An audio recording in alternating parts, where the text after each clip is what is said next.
Сайн бацхан үзэгчтэй та бүхэнд орой минь төргий. Эрдэнэ телевизийн уран бүтээлчдээс үзэгч та бүхэндээ зориулсан бэлтгэж Монгол хэлний тухай, Монгол хүнд зориулсан, Монгол хэлтэй үзэгч бүхэн зориулсан нэг нэвтрүүлгийг хүргэх гэж байна. Сайн байна уу та? За, сайхан өвлжж гэнэ үү? Өнөөдрийн бидний бэлдэж байгаа нэвтрүүлэгт хүрэлцэн ирж оролцож байгаа танд их баярлалаа. Хүн төрлөختөн хөгжлийн тодорхой нэгэн дээд түвшинд хүрч явах шиг байна. Даяаршин гэдэг монголчлуул хамтран за жоохон бүтүүлгээр бөөндөө амьдрна гэсэн үг юм уу? Тэр энэ цаг хугацаанд бас зарим нэгэн асуудлыг хөндөхгүй болохгүй байна. Тэгээ энэ нь бол хэлний тухай. Тэгэхээр бидний бэлтгэж байгаа монгол хэлний тухай нэвтрүүлэгт хүрэлцэн ирж оролцож байгаа танд их баярлалаа. Монгол хэлэнд ер нь хэр хайртай вэ? Монгол хэлэндээ одоо хайртай байлгүй яах вэ? Оо, хайртай байлгүй хоо. Би ч монгол хүн шүү дээ. Энд ч би ч монгол хүн юм чинь монгол хэлэндээ хайртай байхгүй л өөр хэн хайртай байх юм бэ? Би монгол хүн юм чинь их гэдэг үгийн тухай, их хэл гэдгийн тухай байдаг шүү дээ.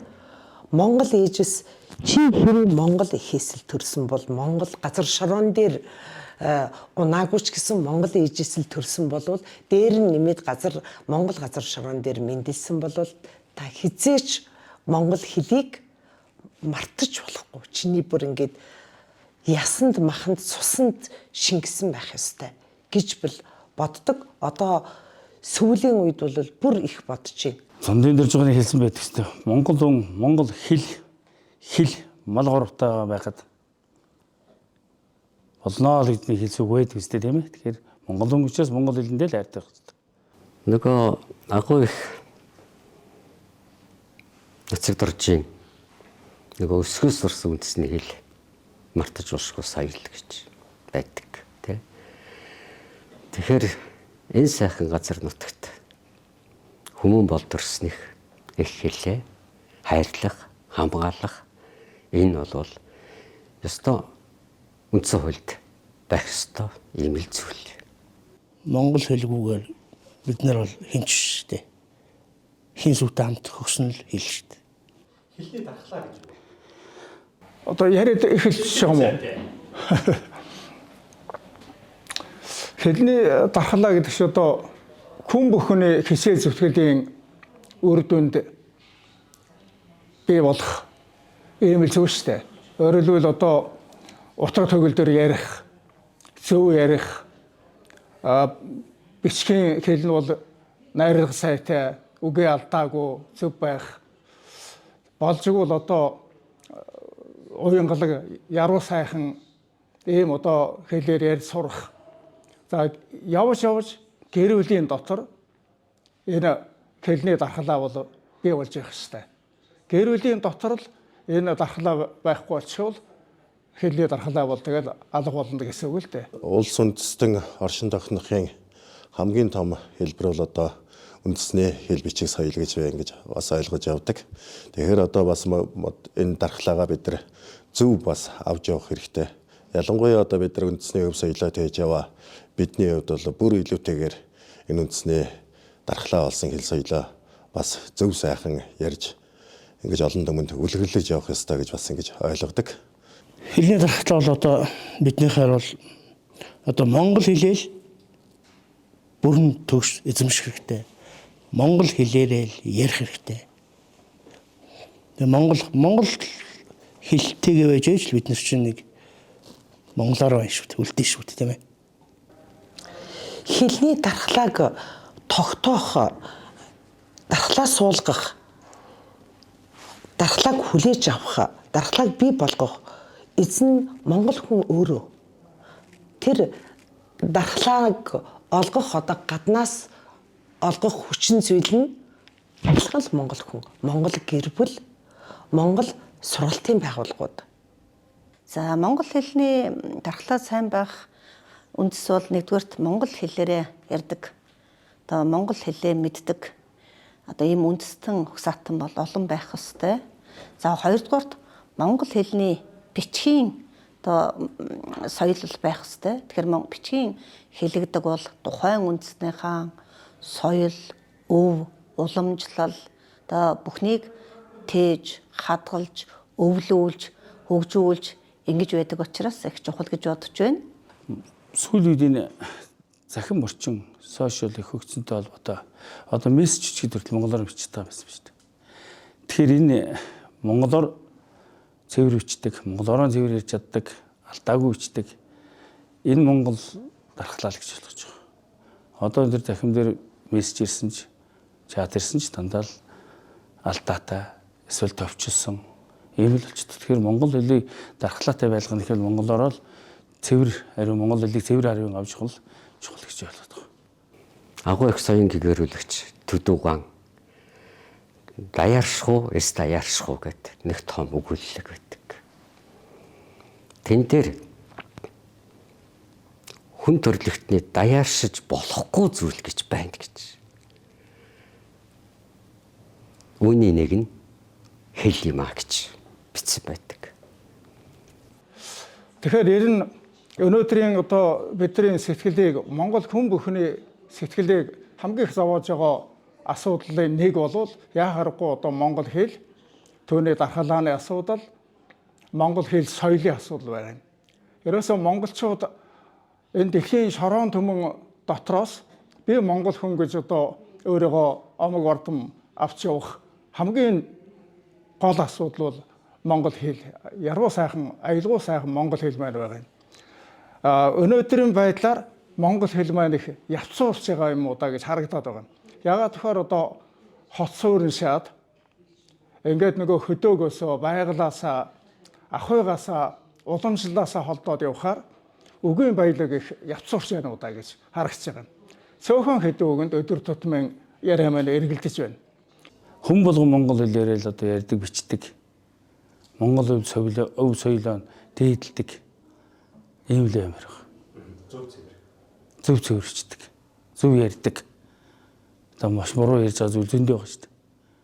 Тэгэхээр тэр монгол өвгийн соёлыг л ердөөсөө тэр дархлаа, өв соёлыг тээж явах монголоор зөв ярьдаг ийм л ах хэрэгтэй байна. Хүмүүс бодож байгаа зарим нь би одоо гадаад тэдэн хэлтэй өгийн баялагаа би бол гадаад үгээр нөхж байгаа гэж бодож байж магадгүй юм. Гэтэл тэр гадаад үг гэдэг байгаа нь мөн ялгаа байхгүй яг хүний сэтгэлгээнд жижигхэн юм дээр л эргэлдэж байгаа юм. Ойр зургийн нэг ахуйн чанартай жижигхэн асуудал дээр эргэлдэж байгаа байхгүй юу. Гэтэл монгол хэл маань ямар одоо баялаг вэ? Жишээлбэл бөөрөнкийдүү дүрсийг монголчууд юу гэж хэлдэг вэ?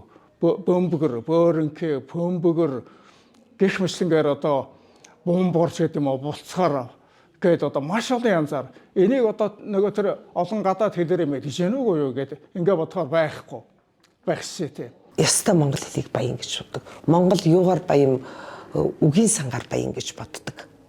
Тийм учраас тэр өөрийнхөө үгийн санг хүний үгийг өөрөмшүүлж, өөрийн болгож бас баяжуулах арга байна гэдэг дээр нь санал нэг ингэж явж идэг.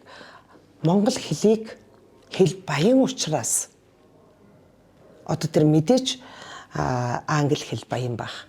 Дэлхийн хэл англи хэл. Манай монгол хэл бол дэлхийн хэл биш. Гэтэл бидний хэлийг тэр дэлхийн хэлээр бүрэн дүрэн орчуулж болгож чадахгүй шүү дээ. Манай харин дэлхийн хэлийг өөрийнхөө хэлээр сайхан болгож, өөрийн болгож чадчих шүү дээ. Монгол хэл бол агуу одоо жишээлбэл ялангуяа бид нар энийг бол үндэсний бичиг дээрээ тулгуурлаад жишээлбэл одоо хар гэдэг үгийг 3 янзаар бичнэ. Одоо орчин цагийн монгол хэлэнд бол ганцхан хар гээл хээ а эргээ бичиж байгаа тий. Гэтэл монгол үчээр өнгөний харыг орхицтой бичнэ. Хар гэдэг үйлийг аргасан сүултээ бичнэ. Хар яар гэсэн үгийг шууд эрт төгсгөнө гэдэг. Тэгэхээр хүмүүс энийг хараад ямар төвхтэй юм бэ? Зүгээр л хар гэд бичиж болдгүй юм болоо гэдэг. Тэгэхээр одоо орчин цагт бол одоо хүмүүс маш завгүй болсон байна. Үзэг харах юм их болсон байна.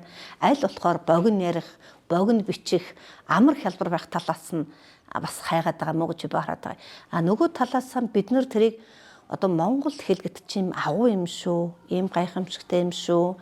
Одоо жишээлбэл бүх хэмийг утгаар нь ингэж ялгад юм шүү гэдгийг л ойлгуулах хэрэгтэй байна. Тэгэхээр одоо зөвхөн монгол хэл баян бусад хэл ядуу гэж хэлж болохгүй л дээ. Одоо монгол хэл юундаа их баян байна вэ гэхээр ингээл нүүдэлчин ард түмний соёлыг агуулж ирж байгаа энүүгээрээ бас илүү баян байгаа шүү дээ. Бараг явж сүлд нь энэ тентхийн номын санд хадгалсан, тентхийн музейд хадгалагдсан ингээд юмнууд ингээд олдол хөрчил ирээл яригдаалаа эндээс үзэхэд эцэст нь монгол хэл нэлээд их ядрах цагт тэр дархлааны одооныхор бол дархлааны витамина тий витамина хаа нэгэн газрын одоо энэ Америкчууд энэ төр бичиж үлдээсэн бичлэг юмнууд зөндөө байдаг болчлоо шүү дээ.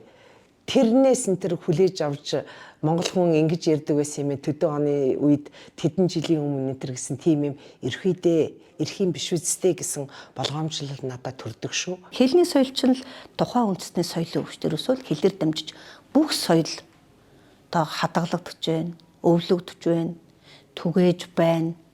Тэгээд одоо энэ цааш нь өргөжүүлэн хөгжүүлж байна. Би бол одоо ерөөсөн тухайн үндэсний одоо зан заншил, ёс, өв уламжлал бүгд бол ерөөсөө хэлний соёл энэгээр л дамжиж байгаа. Тэгэхээр зэрэг энэ бид их хэлээ харилцахгүйгээр хамгаалахгүйгээр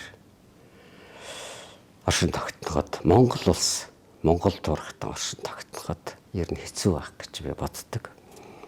Түрүү өөрөө хэллээ даяаршлын тухай. Хэлний соёл гэж байна. Улс үндэстэн болгонд л хэлний соёл байгаа. Манайч байгаа. Соёл гэдэг өөрөө маш том ухагтхан. Саяхан би Алдарт Эрдэмтэн зохиолч Оюунгаа нэг ярилцлагыг үзлээ л дээ. Манай эх орон, манай ард түмэн маш их соёлтой болсон. Далшхан жилийн дотор бидний соёл эзэмшихгүй хаа явах вэ? Гэлээ гэхдээ одоо тэр маань бас л сансамд хүрэхгүй байна гэж бид бүгдээрээ ярьдаг шүү дээ. Жишээлбэл хэлэх юм бол сэтгэхгүй оюуны соёл, гатнах соёл гэж байдаг устай юм аа. Тэгтийн зэрэг Монгол эдэмтний хурал дээр нэг Италийн чөлөө хаанхчүүдээр нэг эдэмтэн хүн яагаад энэ соёлын тухай ярьсныг би одоо сайн санахгүй байна.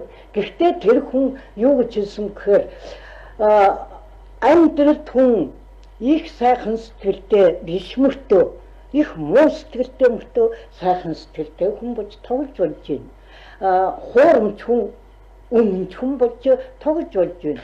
Хүнд их сайн байж чаддгүй хүмүүстөө хүнийг их хайрладаг, энэрдэг хүн болж тоглож чадж байна. Ганцхан соёлгүй хүн соёлтой байж хизээж тоглож чаддгүй маа гэж ингэж хэлж ирсэн.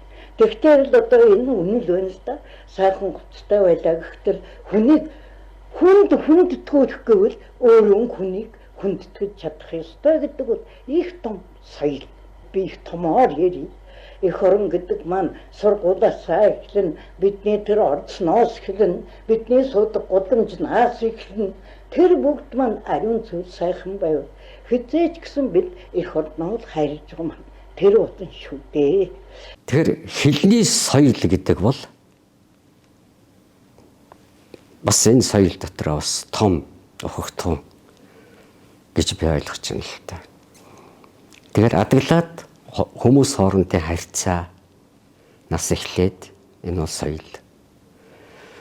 Одоо нийтлэг ярьдаг та тийм нэг бүдүүлэг үг хараал хэлээл ингээл ахал болвол энэ хүмүүсүүдийг бол миний үед соёлгүй хүн, бүдүүлэг хүн гэж ярьдаг байсан шүү дээ. Тэгэхээр энэ бол хэлний соёл.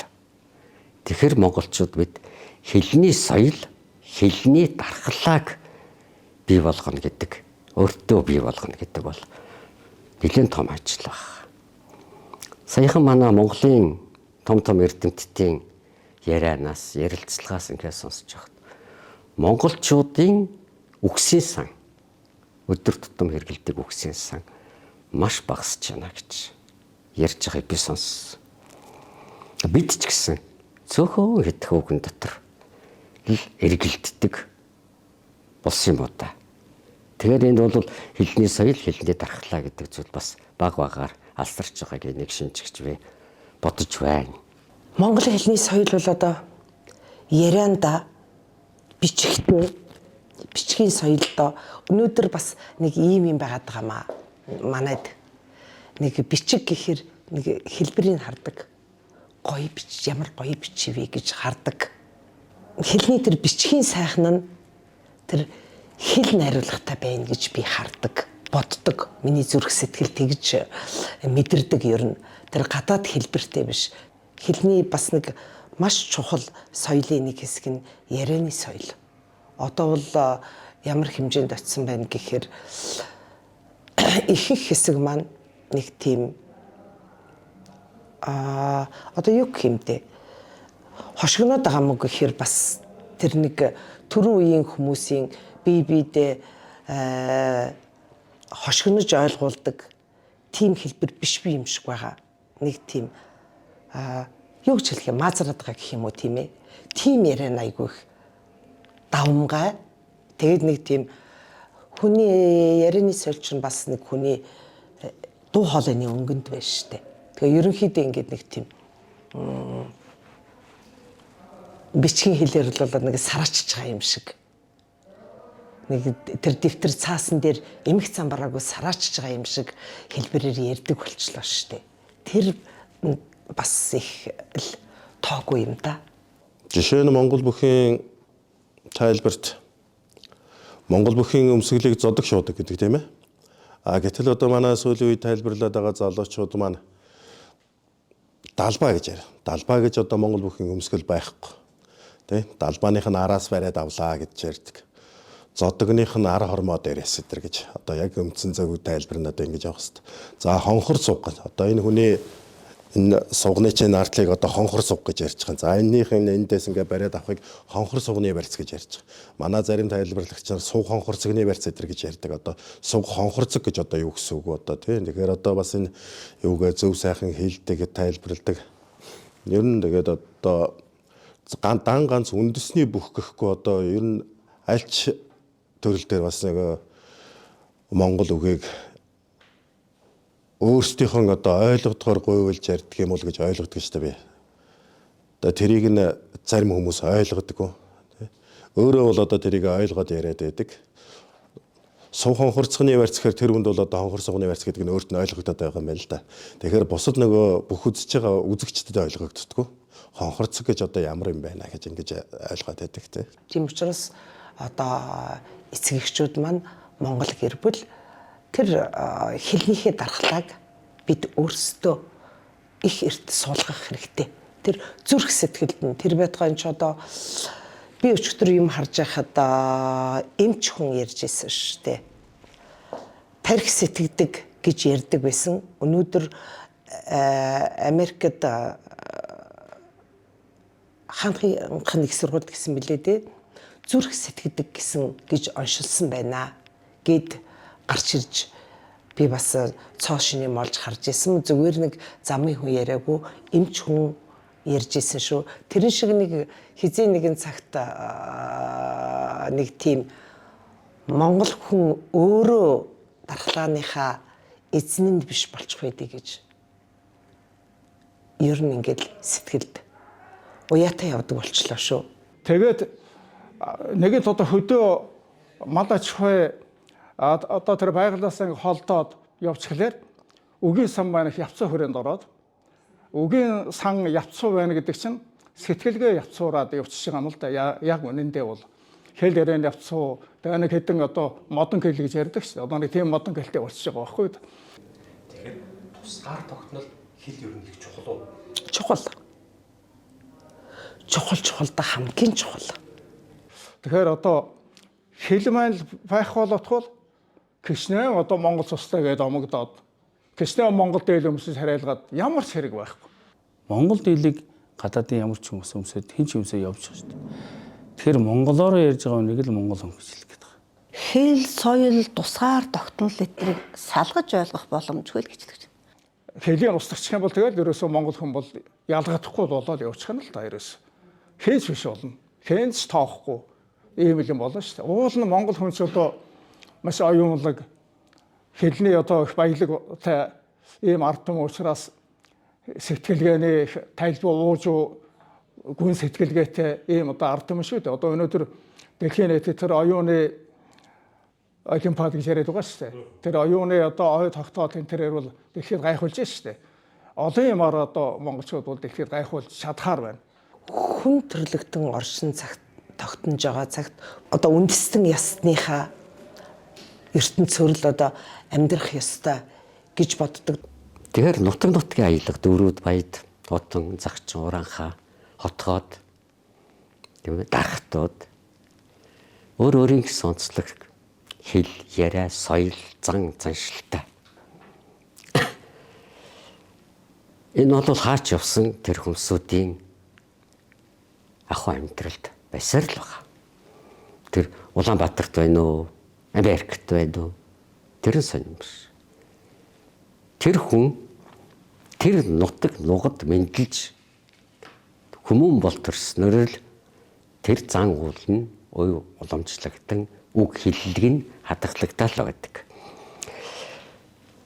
Ямар ч дөрөвд ч баяд ч хотон ч хүн хүнтэй ярихдаа ямар ч дэс нутгийн аялгуу те тэр нь байж л байдаг.